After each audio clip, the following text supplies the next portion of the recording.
전능하신 하느님, 하느님께서는 온 세계에 계시며 가장 작은 피조물 안에 계시나이다. 존재하는 모든 것을 온유로 감싸 안으시는 하느님, 저희에게 사랑의 힘을 부어주시어 저희가 생명과 아름다움을 돌보게 하소서. 저희가 평화로 가득 차 한 형제 자매로 살아가며 그 누구에게도 해를 끼치지 않게 하소서. 아멘.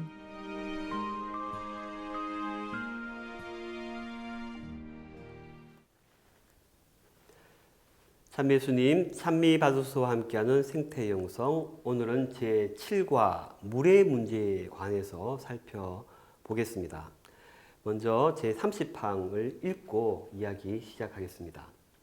안전하게 마실 수 있는 물에 대한 접근권은 기본적이며 보편적인 인권입니다. 물은 인간의 생존에 필수적인 것이며 바로 그래서 다른 인권들을 행사하는 데 전제 조건이 됩니다. 그렇지만 선진국뿐만 아니라 많은 물을 보유하고 있는 개발도상국 안에서도 물의 낭비가 지속되고 있습니다. 이는 물 문제가 어느 정도 교육과 문화의 문제라는 것을 보여줍니다. 회칙은 이 물의 문제에 관해서 길게 다루고 있는데 그만큼 이 물의 문제는 우리가 소홀히 할 수 없는 아주 필수적인 일입니다. 태양계에 유일하게 생명체가 살고 있는 행성, 지구. 마치 우주에서 보면 오아시스 같이 보이는 이 지구. 이 지구는 물 때문에 축복받은 행성입니다. 생명이 살 수 있는 것은, 또 지구가 이렇게 푸른 것은 물 때문이죠. 바다 때문에. 또 물 때문에 여기에 그렇게 많은 생명이 살 수 있습니다. 그래서 물은 지구의 생명줄과 같다. 그렇게 볼 수도 있겠습니다.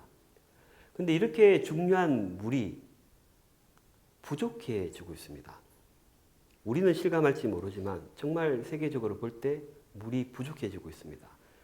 프란치스코 교황님도 이 물이 부족해지고 있다는 것을 간과하지 말아야 된다고 강조하십니다.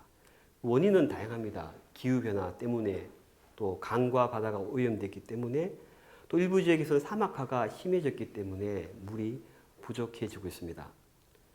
또 물 수요는 이제 점점 더 반대로 늘어가고 있습니다. 우리 경제 수준이 발전하고 또 생활의 편리해짐에 따라서 물을 그만큼 예전보다 많이 사용하는 것이죠. 수요는 늘어나는데 물은 감소하고 있는 현실입니다. 2018년 세계 물 개발 보고서에 따르면 현재 20억 명 이상의 사람들이 깨끗한 식수를 사용하지 못하고 있다고 합니다. 특히 아프리카에 큰 타격을 가하고 있죠. 물이 그만큼 우리는 충분하다고 생각할지 모르지만 일부 지역에서는 아주 모자란 상태입니다. 지금과 같은 현상이 지속된다면 일부 지역이 아니라 2050년에 이르면 세계 인구의 3분의 2가 물이 부족한 상태가 될 것이다. 그렇게 학자들은 전망하고 있습니다. 물은 부족할 뿐만 아니고 그 수질 역시 악화되고 있습니다. 농업, 산업 과정에서 사용된 여러 화학 물질, 또 산성비 때문에 오염된 물은 인간 또 다른 동식물들에게 좋지 않은 영향을 줍니다. 특히 이 안전하지 못한 물, 오염된 물은 가난한 나라들에서 질병의 주요 원인 중 하나입니다.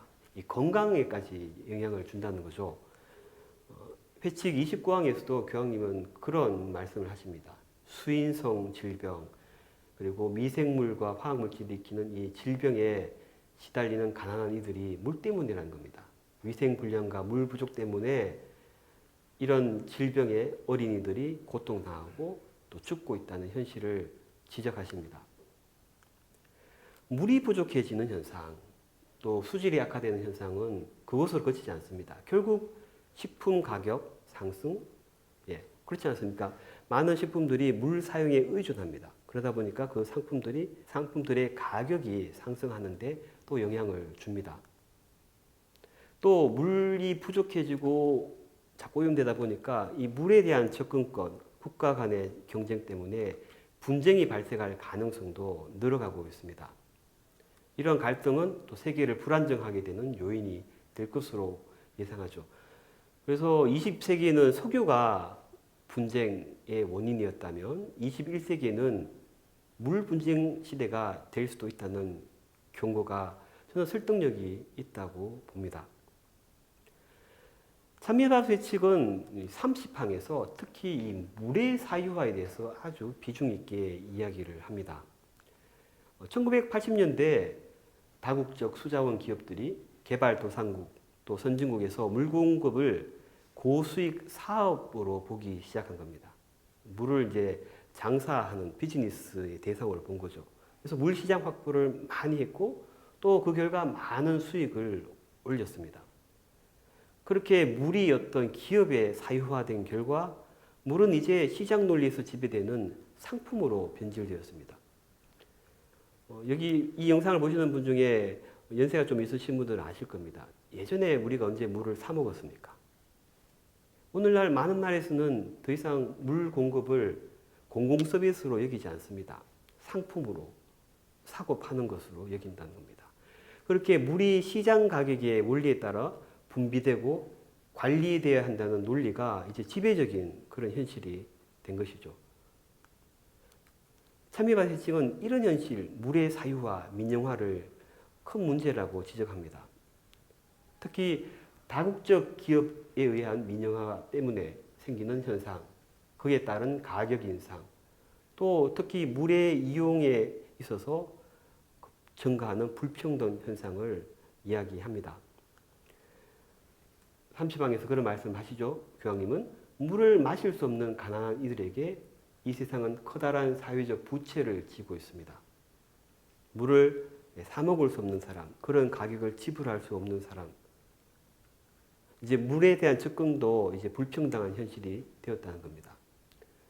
대기업은 그렇게 물을 통제하면서 물을 이제 푸른 금이라고 또 표현하면서 물을 어떤 수익 창출의 하나의 수단, 상품의 수단으로 생각하는 그런 경향이 오늘날 팽배합니다.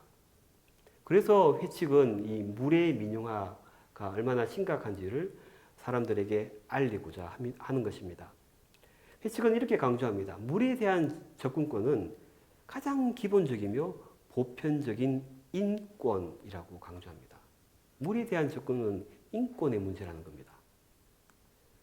그래서 물의 공공성을 강화할 필요가 있다는 것, 자꾸 민영화, 기업화, 거기에 맡겨두지 않고 물의 공공성을 강화해서 인간이라면 누구나 물에 평등하게 접근할 수 있도록, 물을 안전하게 마실 수 있도록 보장해 주는 것, 그것이 가장 우리 사회에 필요한 요소라고 회칙은 강조하는 것입니다.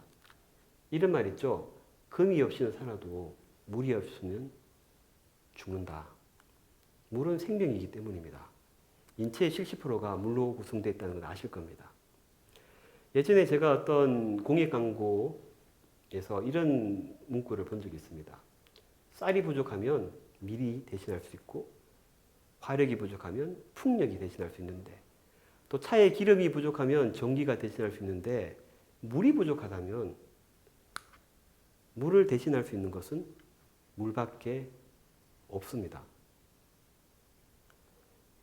우리는 이런 질문을 던져봅니다. 우리는 너무 눈앞에 보이는 이익을 쫓느라고 비교할 수 없을 만큼 중요한 것을 함부로 대하지 않았는가? 물이 너무 우리 주위에 많고 흔하게 느껴져서 너무 익숙해져서 물의 그 소중한 가치를 잊지는 않았는가? 때로는 익숙한 것, 너무 당연한 것을 그냥 지나치지 않고 함부로 대하지 않고 소중히 여기는 것. 저는 그것이 생태 영성을 살아가는 우리 그리스도인의 모습이 아닌가 생각해 봅니다. 이야기를 마무리하면서 여러분과 함께 이 질문에 대해서 생각해 보고 싶습니다.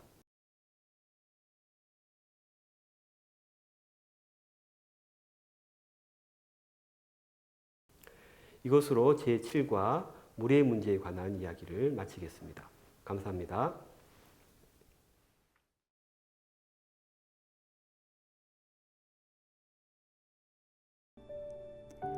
주님, 주님의 힘과 빛으로 저희를 붙잡아 주시어 저희가 모든 생명을 보호하며 더 나은 미래를 마련하여 정의와 평화와 사랑과 아름다움의 하느님 나라가 오게 하소서.